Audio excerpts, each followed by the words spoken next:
muy restrictivos, muchísima gente no puede acogerse porque tiene que estar toda la familia en el paro o ser mayor de 65 años. O sea, hay muchísima gente que tiene problemas para pagar la luz y que no se encuentra en esta situación, ¿no? Y encima es solo un 25% de la parte del consumo, que antes hemos dicho que es un 40% de la factura, con lo cual, al final, a la hora de la verdad, lo que representa para una familia son unos 6 euros, ¿no? Y esto es lo único que se ha hecho a nivel del Estado español.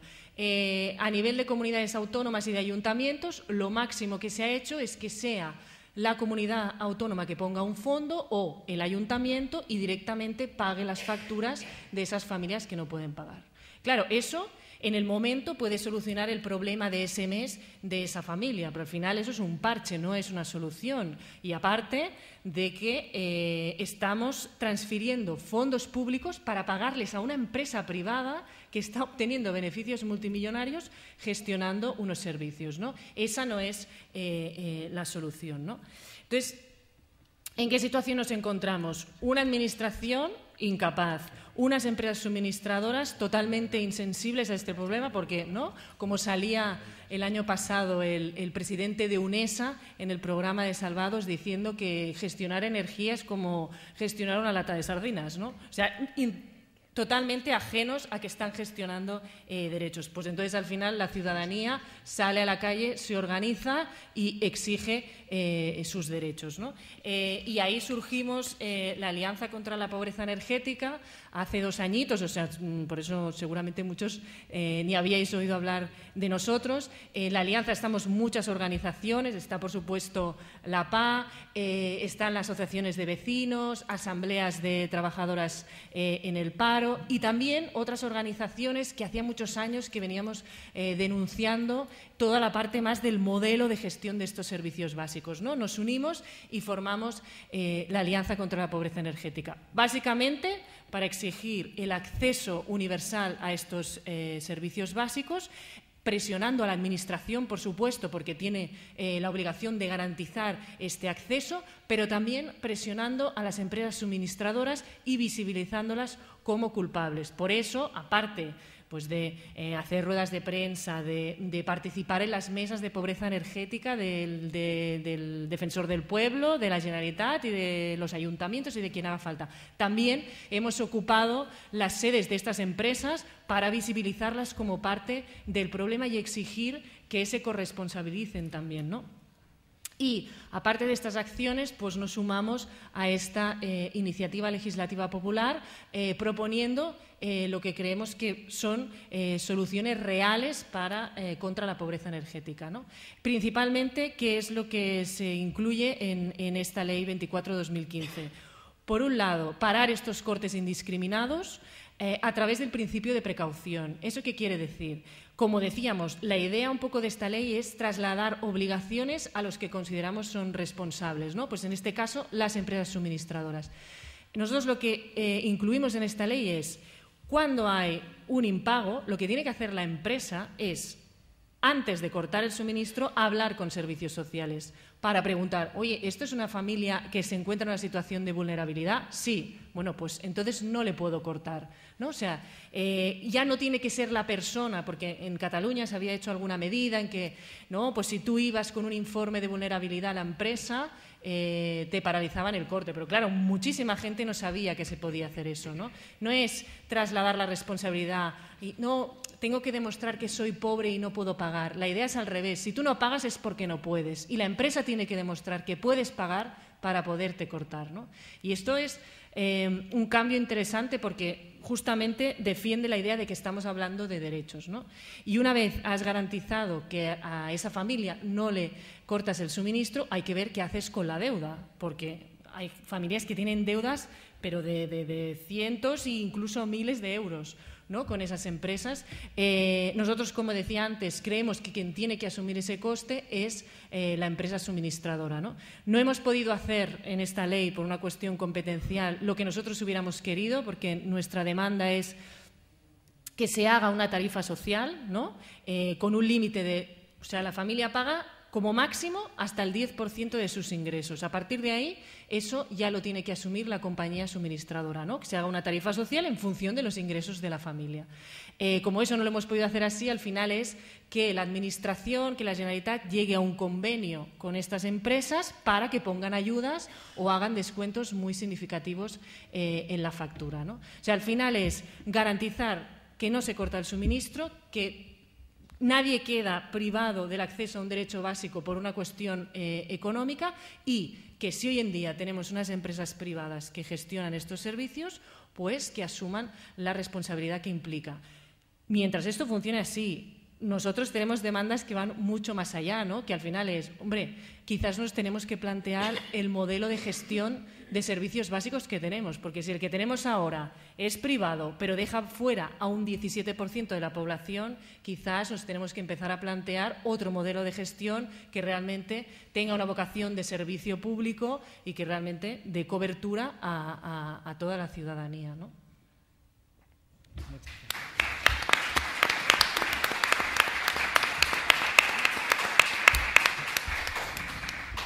Y ahora le vamos a dar la voz a Aida, de Obra Social PA.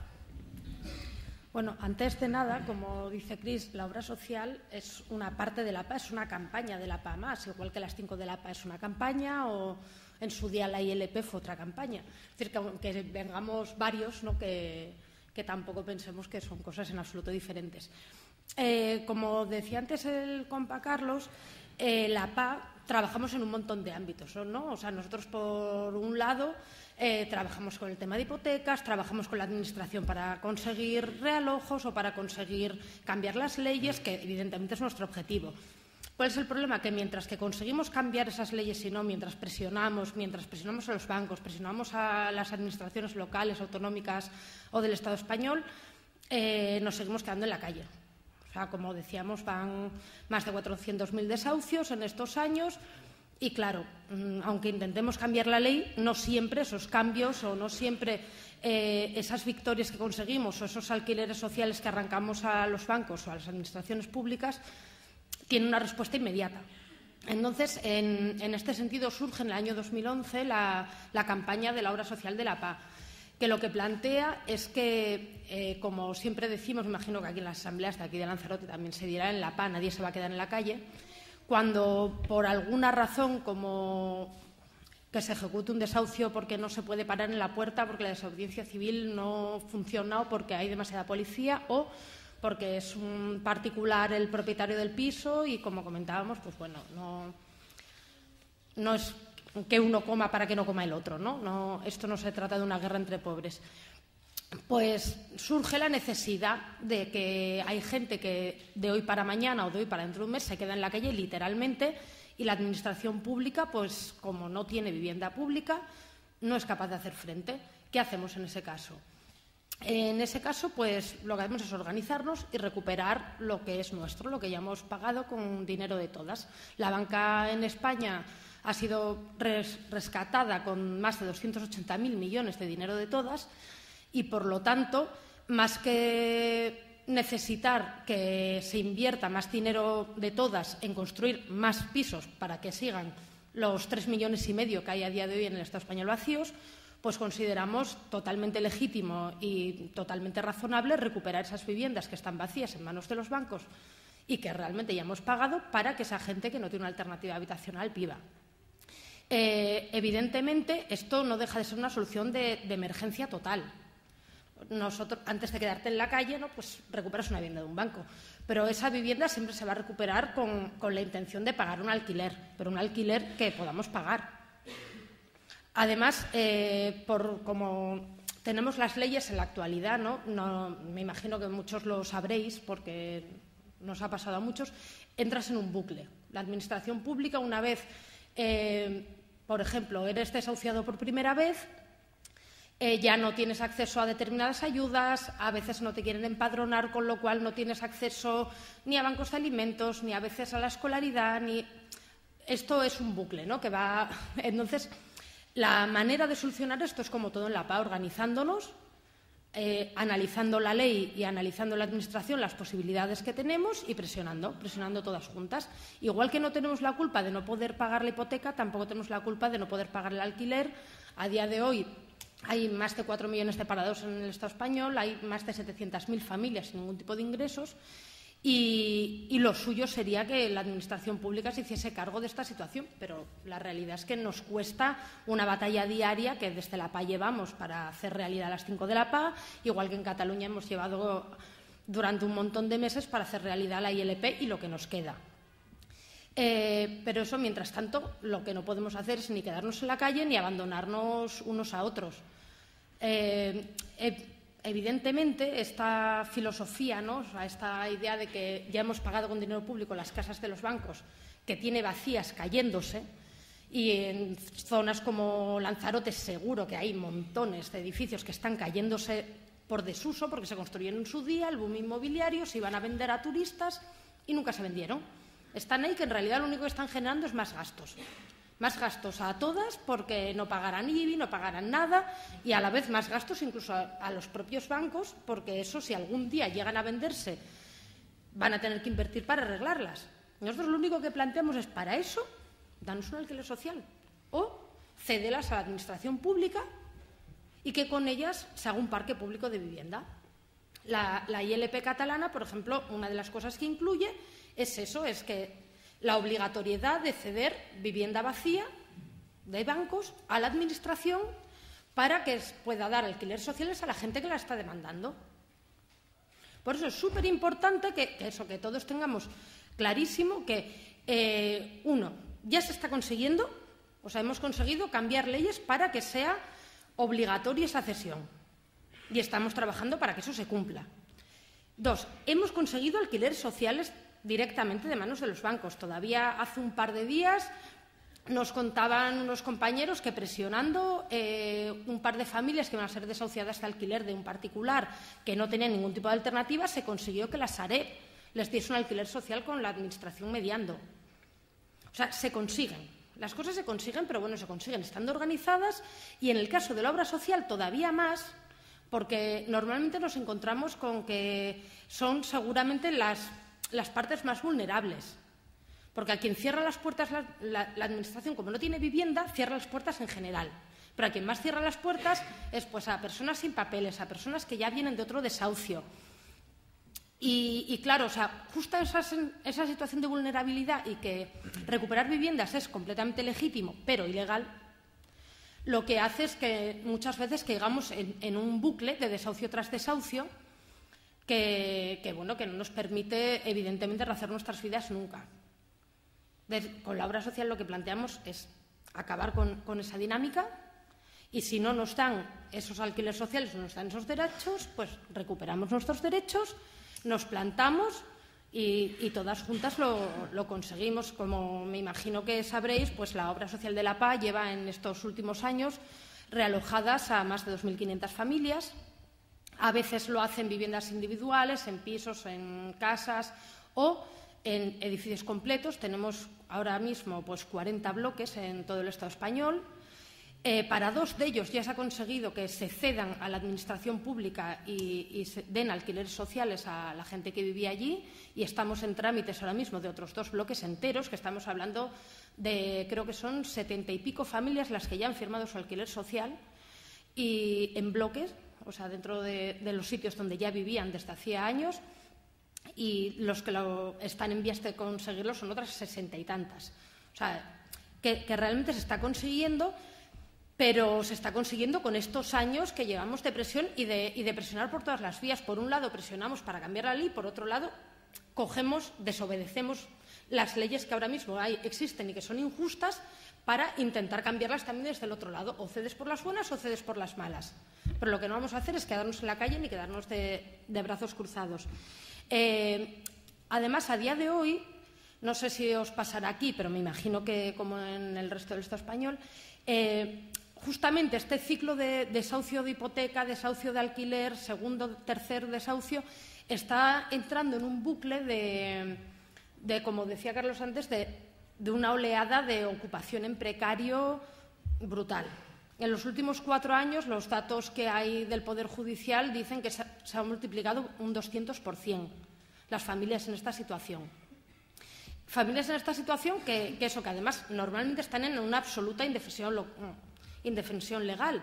Por lo tanto, pues eso, en la web de la PAC también hay los documentos útiles, igual que hay para solicitar la dación en pago, pues hay para solicitar el alquiler cuando estás ocupando en precario, o para solicitar el empadronamiento, o con un manual de cómo enfrentarte a un juicio penal que muchas veces te encuentras cuando esta es la única opción que tienes. De todas formas, estos juicios no dejan de ser otra pantomima más, porque lo que hacen es ponerte una multa cuando tú no tienes para pagar un sitio donde vivir. Entonces, bueno, no tengo dónde vivir, con lo cual tú lo que haces es, en vez de darme un alquiler social, ponerme otra multa para que ya no tenga dónde vivir, y encima debo una multa al Estado, con lo cual tampoco te van a poder dar ayudas porque debes dinero. Entonces, bueno, lo que se trata es de salir de este bucle, de legalizar nuestra situación, y nada más que deciros que si se puede, que sé que aquí hay un montón de casos de obra social, que hay un montón de gente viviendo en la obra social, y que, bueno, que somos muchos en todo el Estado español, y seguramente, tal y como va la situación económica del país, o conseguimos las 5 de la PA ya, o esto seguirá yendo a más, pero que, bueno, que no nos esperemos, que organizadas podemos con todo, y lo llevamos demostrando años y seguiremos demostrándolo.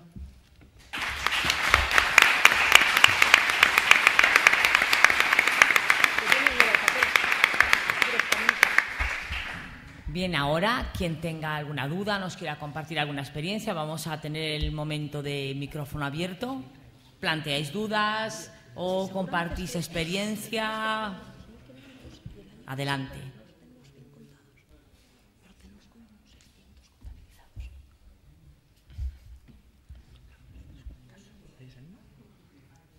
¿Nadie se anima?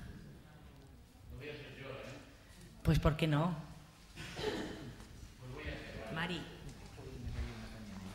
Hola. Espérate un segundito que te ponen el micrófono y después está Mari Carmen. Voy a dar primero a María Ángeles. María. Después se lo paso a... Perdona, María Ángeles, que también. Hola, buenas tardes. Bueno, como me dijiste tú en un mensaje, ¿no?, que pidiéramos un abogado de oficio. Bueno, pues yo llevo como 20 días que ya lo pedí y aún no he tenido noticias. María Ángeles, pero explica un poquito tu situación, bueno, para pues, que comprendamos sí. por qué te niegan el abogado de oficio. Vale. No me lo han denegado, yo lo tengo. Lo tengo designado hace 20 días y no se ha puesto en contacto conmigo para nada. Tengo que ser yo la que lo llame, y me dice que está buscando la manera de hablar con el abogado de Bankia para llegar a un acuerdo. Como digo yo, eso lo puedo hacer yo. No necesito un abogado de oficio. Si me va a defender así, ¿para qué lo quiero? Yo voy a Bankia, pido hablar con alguien de la administración y les pongo mi caso. Pues mi caso es que, bueno, llevo 7 años viviendo en una vivienda de alquiler, y en el 2010, pues Bankia, a la dueña del edificio, Bankia le quitó el edificio. ¿Qué pasa? Nosotros tuvimos que ir a ese juicio de hipoteca para valer nuestros derechos, porque éramos inquilinos. Si no íbamos, perdíamos los derechos como inquilinos. Bueno, pues fuimos allí, nos pusimos delante del juez, el juez nos preguntó, si vivíamos allí. Sí, bueno, todo está puesto en esto. Resulta que la mujer, cuando vio que se iba todo al garete y le iban a quitar todo, bueno, pues empezó a quitar los hidros. María Ángeles, cariño, tienes que abreviarlo lo máximo posible. Bueno, ¿cuál es la situación ahora mi mismo? situación es que de la noche a la mañana, Bankia en 4 años no dio señales de vida, ni se puso en contacto con los inquilinos para nada. Y ahora nos viene una orden de desahucio para el día 12 de febrero. Sin más.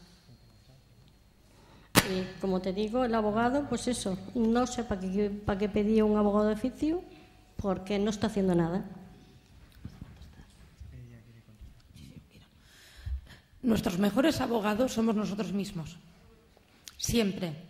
Y exactamente, para negociar con Bankia te vales tú con todos estos.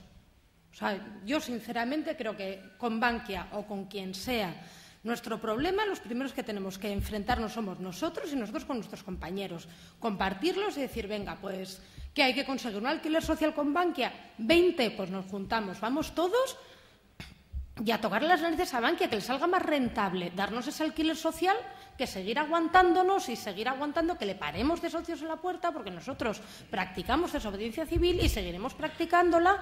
Y como decía antes, y si nos echan por un lado, la recuperaremos por el otro. Con lo cual a Bankia no le queda otro remedio que asumir que para que esa vivienda se quede vacía hay varias opciones, pero en todas tú te quedas en tu casa. Con lo cual, que negocie, sinceramente.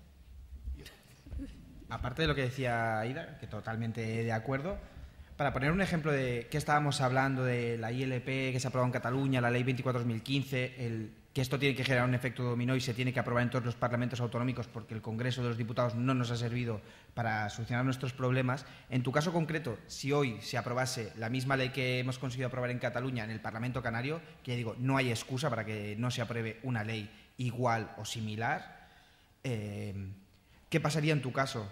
Pues que el gobierno autonómico o el local tendrían que obligar a Bankia, bueno, está obligado por ley, ¿no? Bankia tendría que hacer una oferta de alquiler social durante 3 años, pero un alquiler social que depende de tu nivel de ingresos va entre el 10% de tus ingresos y el 18% como máximo de tus ingresos, y eso sería alquiler social. ¿Qué pasaría si Bankia decide que no aplica la ley y que no te va a hacer ese alquiler social? Que la administración pública le tendría que poner una multa de 90.000 euros. Si Bankia no hace caso a la ley y te desahucia, le tendrían que poner una multa de 90.000 euros. Y dices, vale, muy bien, ¿y a mí qué? Porque yo al final me quedo en la calle. Pero no, pues, la ley lo que le dice a la administración pública es que está obligada por ley a realojarte a ti. Y que para realojarte a ti lo que puede hacer es ir y expropiar otro piso de Bankia vacío y ponerte a ti en régimen de alquiler social durante 3 años. Por eso es importante que, aparte de la batalla diaria, forcemos que haya estos cambios legislativos, que al final estos cambios solo recogen esos textos, recogen nuestra práctica diaria. Y no tenemos que pasarnos 20 años parando desahucios y tenemos que forzar estos cambios. Y aquí, ya en el resto de comunidades autónomas, tenemos una oportunidad de oro, porque no tiene excusa ningún partido político, ningún gobierno de ningún color para no aprobar y dar los mismos derechos a los ciudadanos de Canarias, de Madrid o de Asturias que los que han dado a los ciudadanos de Cataluña. Porque además, en la gran mayoría son los mismos partidos.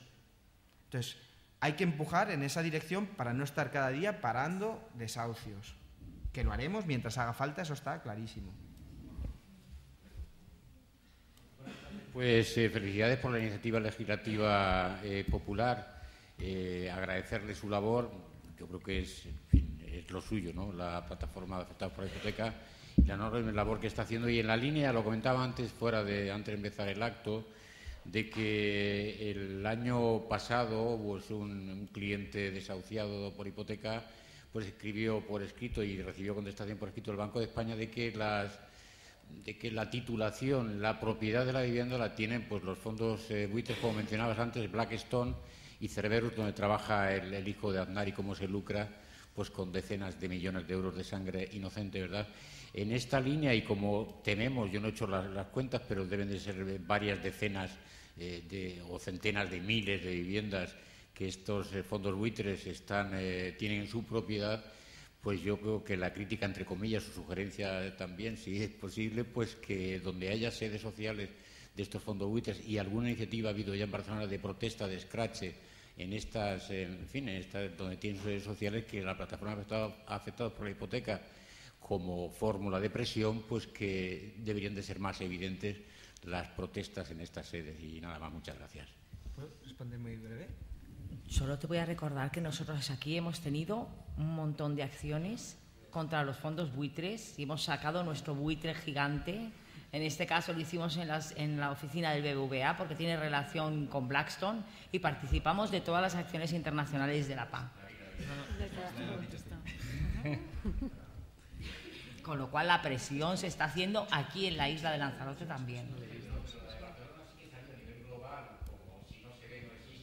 Pronto saldrá de Lanzarote, no te preocupes, haremos el buitre más grande, lo que sea necesario.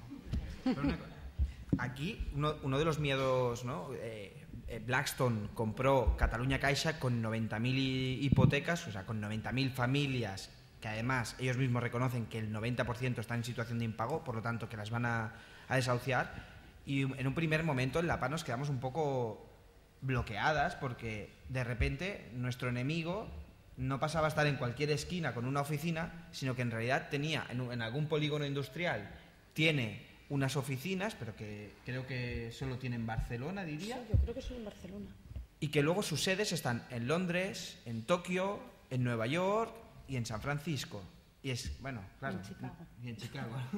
No podemos pillar un avión, un montón, e irnos a Nueva York a hacerle una acción a Blackstone. ¿Y ahora qué hacemos? ¿Cómo presionamos? Aparte de presionar, como decía Cristina, a las oficinas que han comprado, como van a desaparecer y como es muy difícil hacerle la presión, pensamos, bueno, pues ¿qué vamos a hacer? Durante años hemos estado tejiendo una red internacional, ¿no?, de muchos movimientos por el derecho a la vivienda y otros movimientos que han contactado porque querían saber cómo nos organizábamos, cuál era nuestra lucha.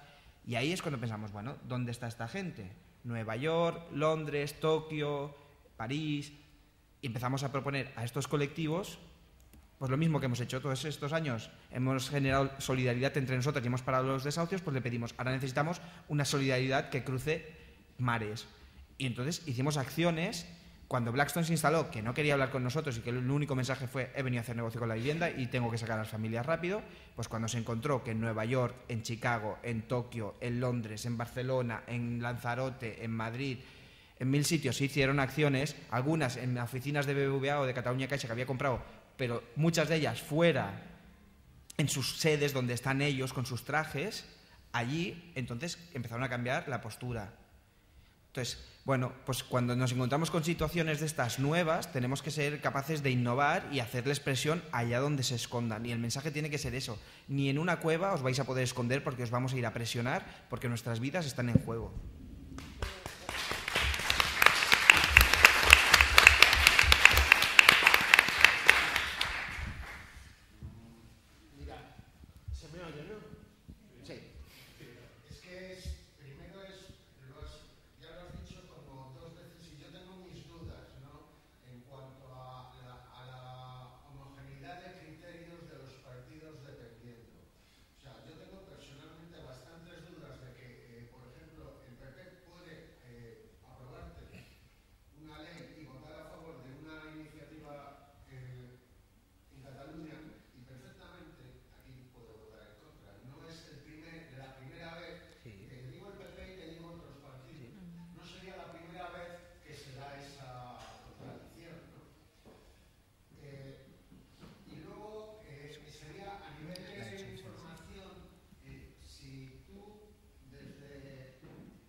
Sí.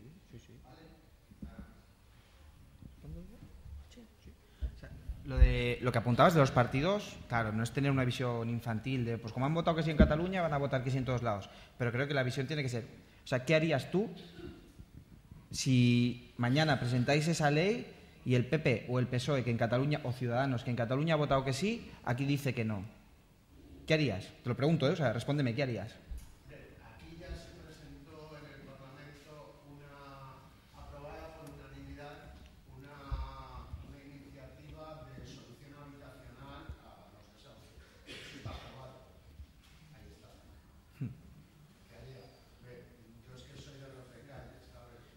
Pues efectivamente, ¿no? Pues esa tiene que ser la respuesta, pues presionarlos y que sean ellos los que se tengan que explicar por qué en un sitio creen que unos ciudadanos tienen derecho y en otro sitio creen que no tienen derecho, cuando son el mismo partido en principio, con un mismo programa político en principio y con una misma ideología en principio y con una misma bandera de un color y unas siglas en principio que son las mismas, ¿no? Entonces, yo creo que eso es tirarle la pelota